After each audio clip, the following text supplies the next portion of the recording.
Nós estamos chegando no final da exposição do livro de Mateus. Durante esse ano, aqueles que puderam acompanhar desde o começo, nós procuramos escolher como tema principal das mensagens desse período a pessoa de Jesus. Quase 100% das mensagens desse ano foram sobre Jesus, e a maioria delas baseadas no livro de Mateus. Então, apenas para relembrar, o grande tema do ano é Jesus, o mais fascinante personagem da história. Nunca houve ninguém igual a Jesus. Embora os pensadores, os homens possam tentar denegrir ou possam tentar minimizar essa realidade, ela jamais será superada. E quando nós estudamos a vida de Jesus, nós vamos descobrir que ninguém nasceu como ele nasceu. Ninguém nasceu como Jesus nasceu, não é? As profecias, não é o fato de ter nascido num lugar humilde, não é esse o grande marco do nascimento de Jesus. Jesus foi anunciado cerca de 600 anos antes de nascer. Centenas de profecias anunciaram que ele nasceria como ele nasceu. Ninguém nunca teve um prenúncio de nascimento, de Natal, tão amplo, tão longo como o nascimento de Jesus. Ninguém ensinou o que Jesus ensinou. Às vezes, aqueles que falam de religiões comparadas tentam a dizer que, assim como o cristianismo, existe hinduísmo, budismo, existem muitas crenças que possuem ensinos similares. Nenhum ensino é igual ao ensino de Jesus. Não existe isso. Você pode começar e você vai descobrir que não são iguais. Ninguém fez as obras que ele fez, os milagres que ele realizou. Ninguém nunca realizou os milagres que Jesus realizou. Transformação da essência da água em vinho, cura do doente, libertação do oprimido, autoridade sobre o mar, expulsão de demônios, ressurreição de morto. Ninguém nunca fez o que Jesus fez, as obras que Jesus fez. Mas existe algo também que caracteriza de forma muito especial a existência de Jesus. É que ninguém morreu como ele morreu. Não é que outras pessoas não tenham sido crucificadas. Milhares de pessoas foram crucificadas. Milhares de pessoas foram condenadas à sentença de crucificação ao longo da história. Mas durante a morte, durante o momento doloroso de crucificação, ninguém respondeu às afrontas dos homens, à maldade dos homens, como Jesus respondeu. Quando nós tomamos o livro de Mateus, Mateus 26 tem muito a ver com a trama para tirar a vida de Jesus e alguns acontecimentos relacionados. Mateus 27 descreve o julgamento e a crucificação de Jesus, e Mateus 28 fala sobre a ressurreição de Jesus. É o anúncio da ressurreição. Eu espero que no começo de novembro a gente pense, se alegre com a ressurreição de Jesus. Nós tenhamos alguns momentos sobre a ressurreição de Jesus. Eu pensei em não falar, alguns já leram o livro, não sei quantos já leram o livro As 7 Falas com Paciência, só para fazer uma pesquisa. Alguns, né? Muita gente não leu. Esse material eu escrevi há cerca de 2, 3 anos atrás, e comecei a escrever com carinho, com paciência. Comecei a pesquisar durante o período de Páscoa e não parei, e terminou, o resultado foi o livro As 7 Falas da Cruz. Mas se você observar a maneira como Jesus morreu, Jesus se diferencia também, porque no momento que ele estava morrendo, o que ele falou não foi um ato de revolta, não foi um ato de reclamação. Eu diria aí, é o tema básico, que as falas de Jesus na cruz são a mais fascinante carta de amor já escrita para a humanidade. São os últimos recados, são as últimas palavras, são os últimos suspiros de Jesus. Então, enquanto Jesus estava sendo crucificado, Jesus pronuncia na cruz aquilo que é a essência do Evangelho. A essência do Evangelho. É na cruz que nós vamos entender sobre a essência do Evangelho. Mateus 27, nós sabemos de toda a trama de Jesus. Existem livros escritos, existem teses escritas sobre o julgamento de Jesus. Mas a grande realidade é que o julgamento de Jesus foi uma grande farsa. uma grande mentira. Jesus foi condenado muito antes de ser julgado. A decisão de matá-lo, a decisão de que ele deveria ser morto, aconteceu muito tempo antes. Os sacerdotes já haviam tomado a decisão de que deveriam matá-lo. Eles não sabiam como, eles não tinham programado como ele deveria ser morto, mas havia todo um plano para que ele fosse morto. E na verdade, o sacerdote usa a mão de Roma, que é a mão do poder, para matar Jesus. Mateus 27, Jesus é julgado, condenado e levado para a cruz. E nesse momento que ele é levado para a cruz, ele vive aquele momento de escárnio popular. Se você começar a ler os momentos anteriores à crucificação, você vai descobrir que Jesus foi completamente desmoralizado, cuspido, bateram. É um momento solitário de Jesus. Pedro acompanhou Jesus até o pátio, mas depois da crucificação pouca gente o acompanhou. Mas na verdade, se você ler o livro de Lucas, você vai descobrir que teve um grupo de mulheres que mesmo diante da ameaça saiu chorando, acompanhando Jesus, vendo toda aquela tragédia. Mas quando Jesus estava no auge da crucificação, Jesus falou 7 vezes. Não foram 7 palavras. Somente a última fala de Jesus contém 8 palavras. Então Jesus fala 7 vezes. É como se fosse a sua despedida da terra. É como se fosse a sua despedida dentre os homens. E nessas vezes que Jesus fala, ele enxerta as nossas vidas, enxerta o mundo com uma mensagem que ninguém nunca fez antes da sua morte, com uma mensagem que ninguém nunca pregou durante a morte. Ninguém nunca morreu dizendo o que Jesus disse. Ninguém nunca morreu ensinando como Jesus ensinou. Ninguém nunca morreu amando como Jesus amou na sua morte. Ninguém nunca morreu como Jesus perdoou, perdoando ao ser ali martirizado. E Jesus usa, durante esse período, algumas palavras que eu gostaria que nós pudéssemos pensar durante esses meses de setembro e outubro, como sendo as falas da cruz. A primeira fala da cruz, quando você observa, a primeira fala da cruz, ela tem como tema perdão e graça. Lucas capítulo 23, eu vou ler Lucas, porque é no livro de Lucas que se encontra com detalhe desse momento. Diz o seguinte: e quando, versículo 33, e quando chegaram ao lugar chamado Caveira, quando chegaram ao lugar chamado Caveira, ali o crucificaram, e aos malfeitores, um à direita e o outro à esquerda. Vamos ler todos juntos a fala da cruz? Contudo, vamos ficar de pé, vamos fazer essa leitura. Essa é a primeira fala da cruz, aquele momento em que Jesus verdadeiramente fala na cruz. Vamos ler todos juntos? Leamos. Contudo, Jesus dizia: Pai, perdoa-lhes, porque não sabem o que fazem. Pode sentar. Pai, o que Jesus disse? Pai, perdoa-lhes, porque eles não sabem o que fazem.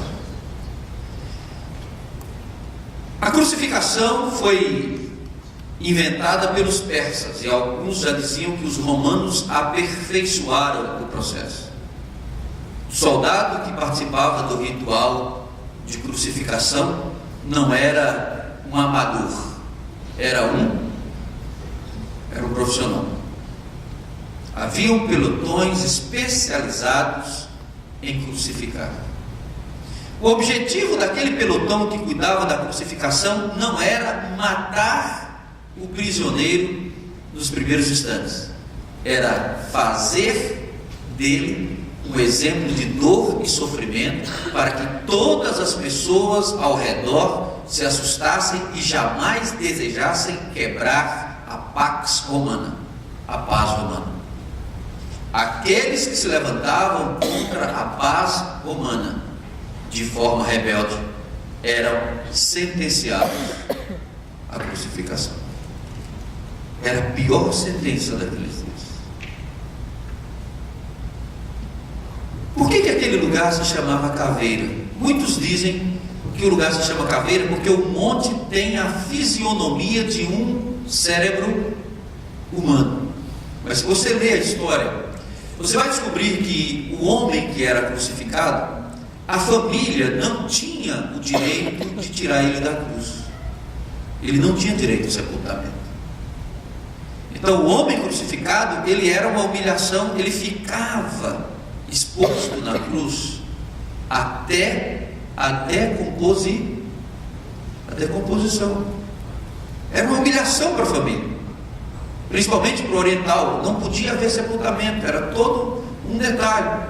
Então havia todo um projeto. Aquele monte possivelmente possuía muitos crânios humanos. Muitas pessoas eram ali crucificadas, porque Jesus não foi crucificado sozinho. Jesus foi crucificado com mais quantos? 2 malfeitores. Era um cerimonial recorrente, era algo que acontecia permanentemente. E às vezes, pensem ou não, a maioria, muita gente pensa que essa é a maneira de trazer paz para o mundo. Você começa a matar, crucificar gente, você começa a crucificar ladrão, sequestrador. Imagine a quantidade de crânio que daria num país como o nosso, como é que seria um lugar assustador. Foi assim que Roma colocou paz no mundo. Era por isso que as pessoas tinham medo de se rebelar contra Roma. Quando Jesus estava ali no meio daquele momento, daquela cerimônia, daquela crucificação, as pessoas rindo, ridicularizando, e a principal ridicularização vinha dos próprios judeus, dos fariseus, dos religiosos, que diziam: se tu és rei dos judeus, desce da cruz, salva-te a ti mesmo. Aquele que destrói o templo em 3 dias agora está pendurado, sai daí. Aí, falei que falou demais. Imaginem as gozações, as blasfêmias, o clima. E nesse clima de gozação, nesse clima de martirização, nesse clima de sofrimento, nesse clima de desprezo, Jesus pronuncia a sua primeira fala da cruz. Jesus disse: Pai, perdoa-lhes, porque eles não sabem o que fazem. Eu acho que as pessoas esperavam tudo, menos isso. Certamente as pessoas esperavam que houvesse uma outra reação. As pessoas esperavam que houvesse um outro tipo de atitude. Mas Jesus, ao invés de promulgar a sentença da condenação, porque se fosse eu, dizia o seguinte: ó, vai todo mundo queimar no inferno. Seria a sentença, não seria assim que você reagiria? Como é que você faria?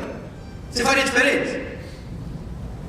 Vou mandar crucificar todo mundo. Quando eu vier no meu reino, esse aqui, eu vou mandar, vou pegar, vou fazer um arranjo geral, e essa turma da gozação, e vocês vão ver o que é bom para tosse. Né? Isso seria a sentença básica de alguém. E aí, irmãos, ali estavam os sacerdotes hipócritas, ali estavam os políticos que não fizeram nada, ali estavam gente gozadora, ali estava, podemos dizer assim, toda a humanidade representada naquele momento, naquele monte, gozando, aquele pessoal desfazendo, não querendo nem saber de religião. O pessoal estava preocupado era com o almoço, depois da crucificação, eles estavam preocupados era com o lanche da tarde, eles estavam preocupados com outras coisas. Pessoas que não estavam preocupadas com a vida nem com a eternidade, não queriam saber da eternidade. Na verdade, enquanto Jesus estava sendo crucificado, aquelas pessoas estavam desprezando o valor das suas almas, o valor que elas tinham. E Jesus pronuncia a sua sentença: Pai, perdoa-lhes, porque eles não sabem o que fazem. Perdão e graça. Jesus ensinou sobre perdão. Quando os discípulos de Jesus perguntaram a ele como é que eles deveriam orar, Jesus disse: vocês quando orarem, vocês devem orar assim: perdoa os nossos pecados, assim como nós perdoamos aos nossos devedores. É assim que Jesus ensinou a orar.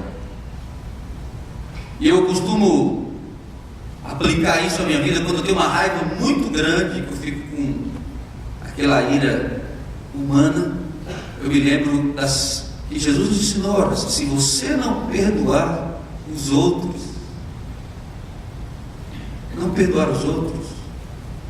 você não pode fazer a oração do Pai Nosso nunca.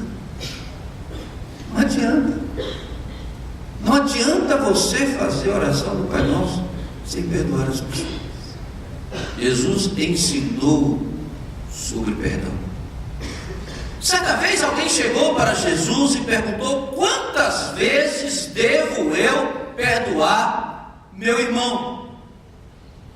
A lei nos diz que eu devo perdoar 7 vezes 7. Jesus disse: não somente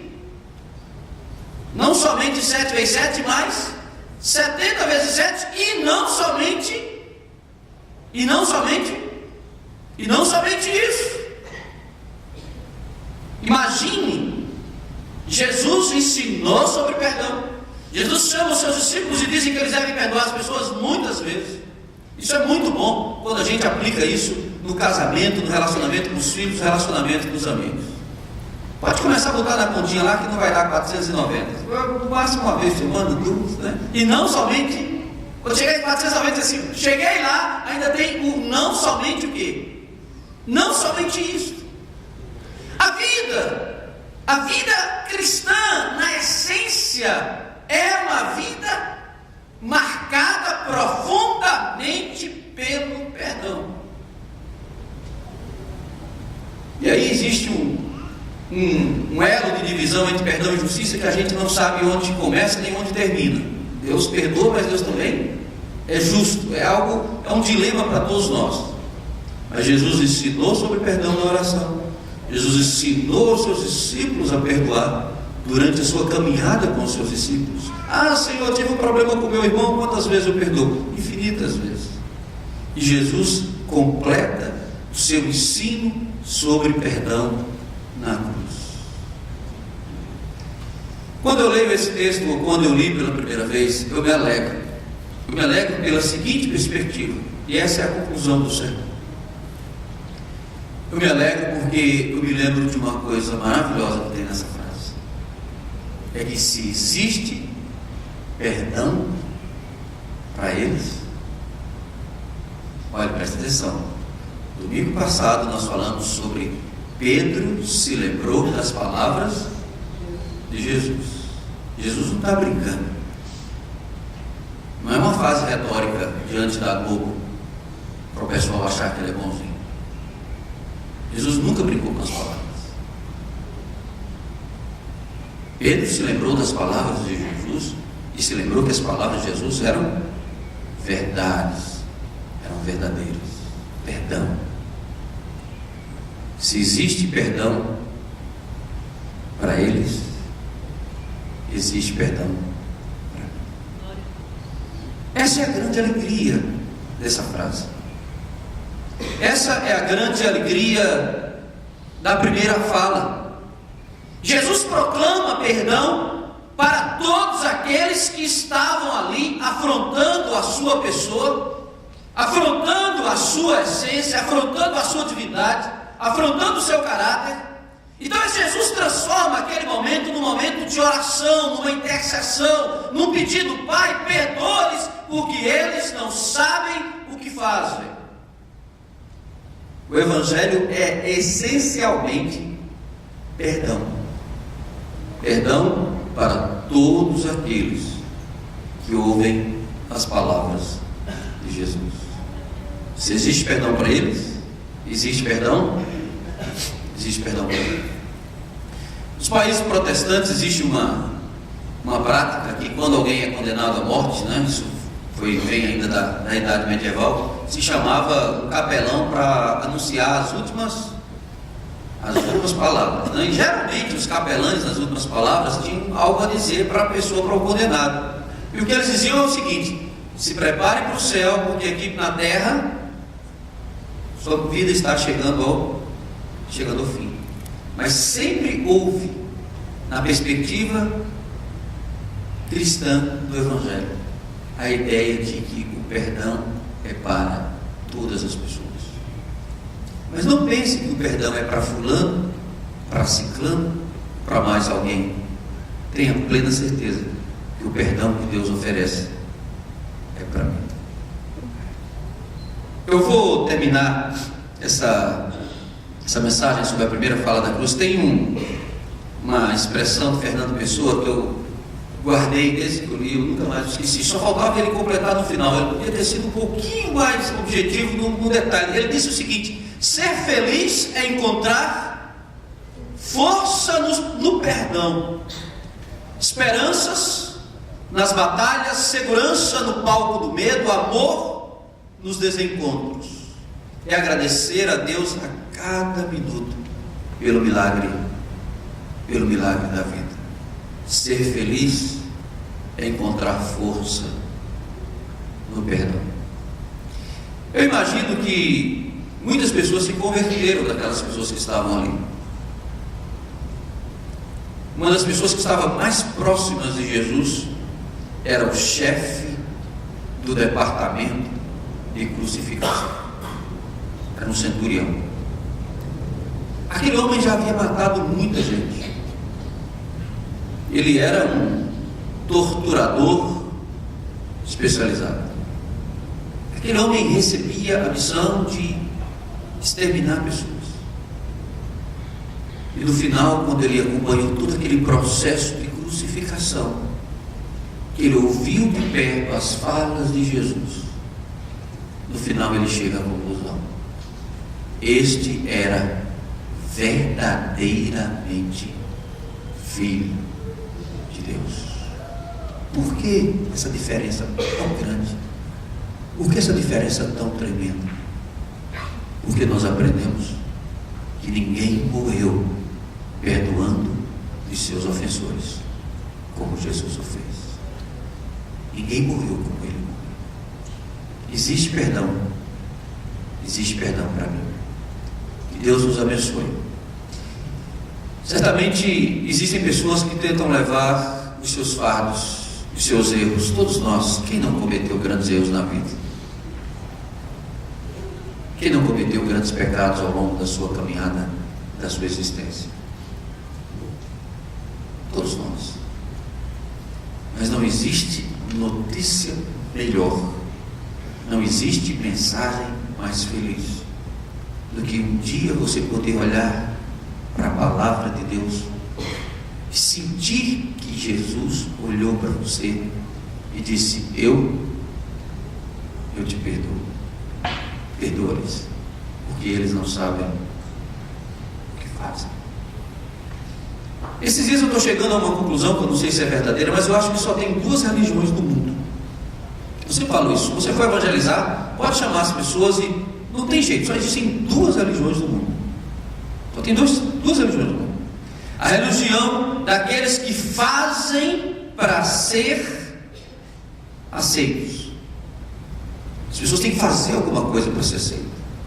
Tem que se comportar, tira isso, tira aquilo. Alguns cultuam a religião do corpo, não come carne, não come isso, não come aquilo. Tem que fazer alguma coisa para ser aceito. E o Evangelho é a religião onde você não faz mais nada para ser aceito. Jesus fez tudo o que precisava para que você seja aceito perante Deus. E agora você trabalha, você responde a esse Evangelho com amor e com gratidão. Perdão e graça. Amém? Vamos ficar de pé, vamos orar.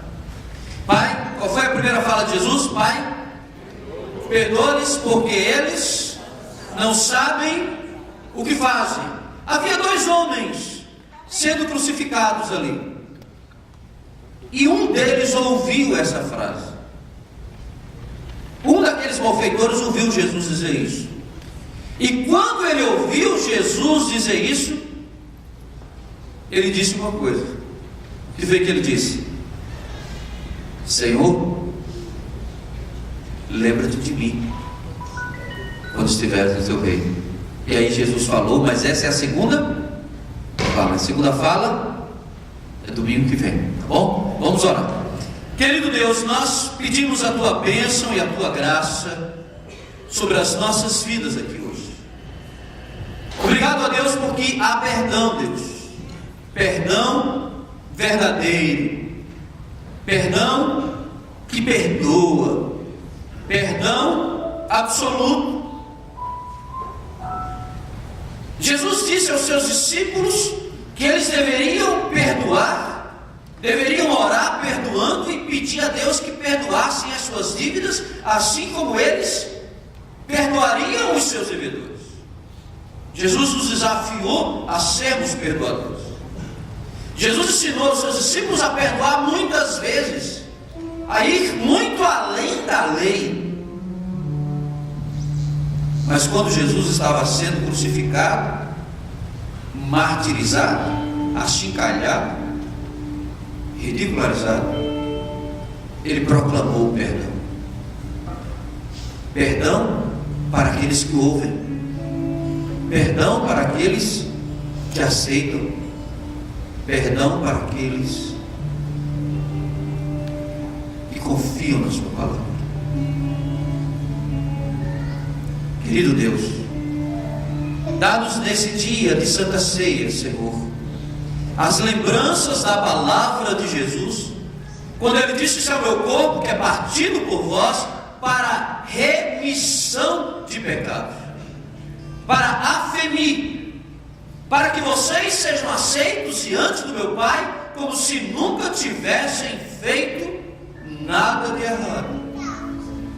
Porque a minha morte é remissão, a minha morte é perdão, a minha morte é perdão absoluto. Querido Deus, ministra nas nossas vidas nesse dia, nas nossas mentes. Não nos deixes carregando pesos de pecados ou de atitudes que nos fazem sofrer, mas dá-nos a felicidade do perdão, a felicidade de ser perdoados por Ti. É no nome de Jesus que nós oramos, é no nome de Jesus que nós te pedimos, hoje e sempre. Amém, amém, amém. Podem sentar, queridos.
Sim.